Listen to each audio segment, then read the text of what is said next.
Hello दोस्तों, आज हम इस वीडियो में आप सबके लिए लेकर आई हूँ ब्यूटी और बीस्ट की कहानी। तो चलिए वीडियो शुरू करते हैं। बहुत समय पहले की बात है। एक नगर में घनश्याम नाम का व्यापारी रहता था। उसकी 3 बेटियां थी जिन्हें वह बहुत प्यार करता था।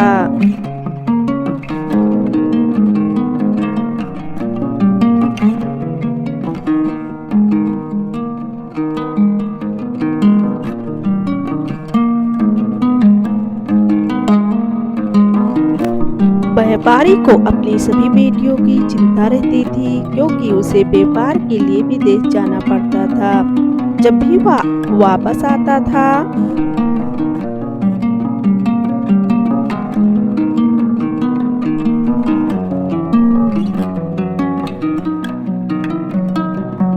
तो अपनी बेटियों के लिए कोई ना कोई उपहार जरूर लेकर आता था। तीनों में से सबसे छोटी बेटी का नाम ब्यूटी था, जो सुंदर होने के साथ ही समझदार ही भी थी।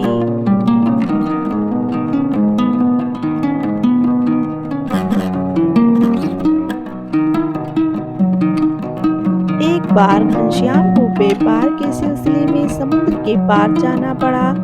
लौटते समय एक बहुत बड़े तूफान के कारण उसका सारा कमाया हुआ धन समुद्र में डूब गया।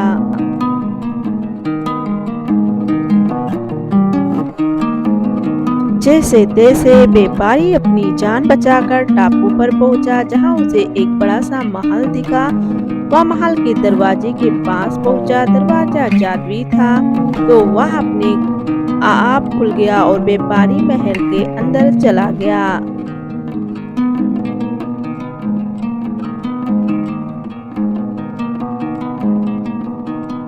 अंदर महल बहुत खूबसूरत था। उस महल के बीचों बीच एक बड़ी मेज पर सारा खाना रखा हुआ था।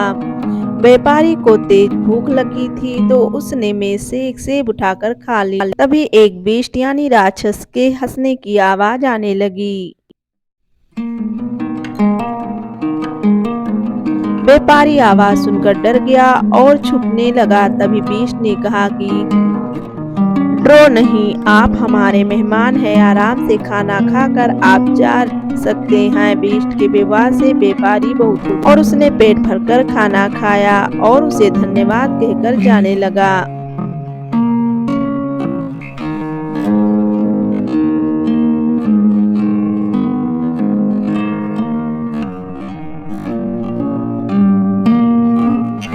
जैसे ही वह जाने लगा, तो उसका ध्यान मेज पर रखा गुलाब पर पड़ा। उसने गुलाब को उठाने की कोशिश की। यह देखकर बेस्ट को गुस्सा आया। व्यापारी पर चिल्लाने लगा। उसने कहा कि यह तुमने बहुत बड़ी गलती की है और इसकी सजा तुमको मिलेगी। अब तुम्हें जीवन भर यहाँ रहना पड़ेगा।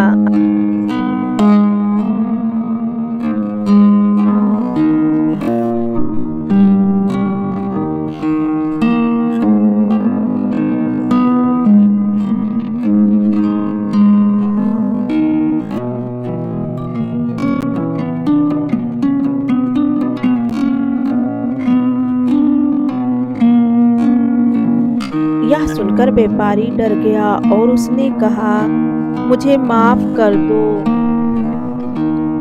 घर में 3 बेटियां मेरा इंतजार कर रही हैं। मेरे अलावा उनका कोई नहीं है। तब बीस्ट ने कहा कि यदि तुमको यहाँ नहीं रहना है, तो तुम्हें तुम्हारी जगह किसी और को यहाँ रहने को के लिए भेज दो।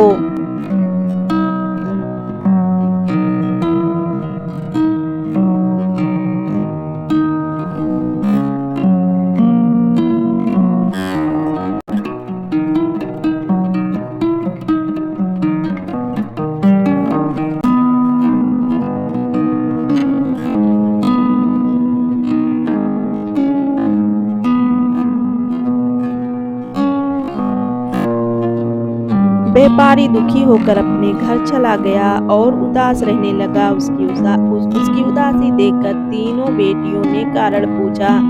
तब घनश्याम ने राक्षस के महल की पूरी बात बता दी। पिता की बात सुनकर ब्यूटी कहती है कि वह वहां जाने के लिए तैयार है।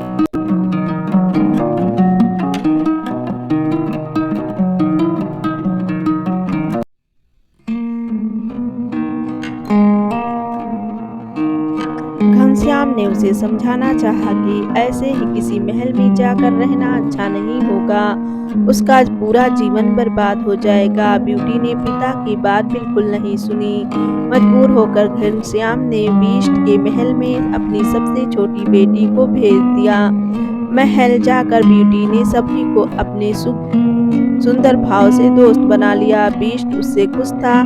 थोड़े समय बाद बीस्ट को ब्यूटी पसंद आने लगी थी।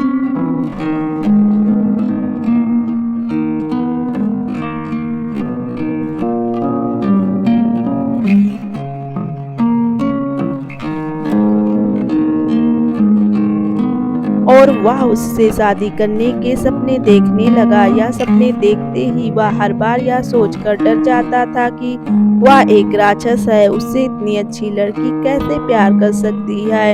एक दिन उस राक्षस ने ब्यूटी से पूछा कि क्या वह उससे शादी करेगी। ब्यूटी ने बिना डरे राक्षस को मना कर दिया। ब्यूटी के मुंह से ना सुनने के बाद बीस्ट दुखी होकर चला गया।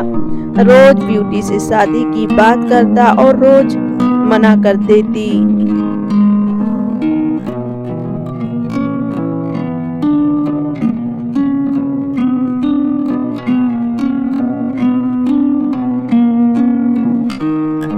देखते ही देखते बीस्ट ने उसे अपने घर वापस जाने की इजाजत दे दी। ब्यूटी बहुत खुश हुई।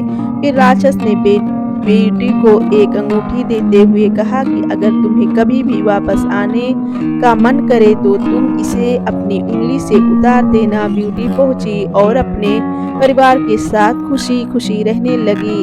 कई हफ्ते बाद उसे अचानक राक्षस की याद आई। उसने हाथ से अंगूठी उतारी और महल में पहुंच गई।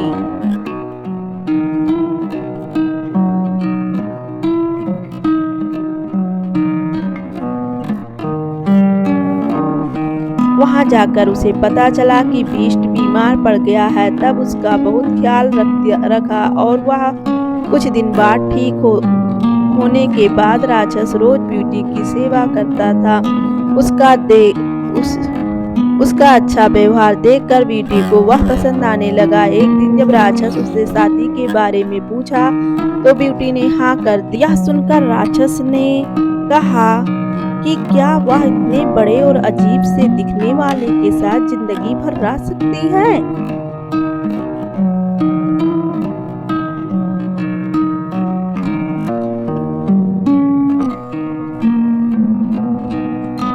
उसने कहा कि हाँ, वह मुझसे प्यार करने लगी है।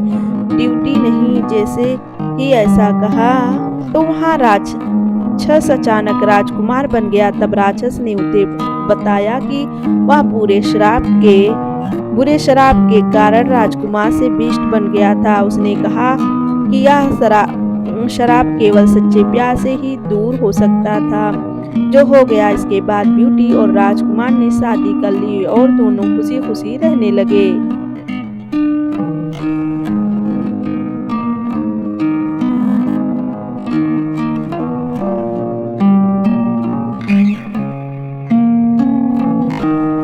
कहानी से सीख।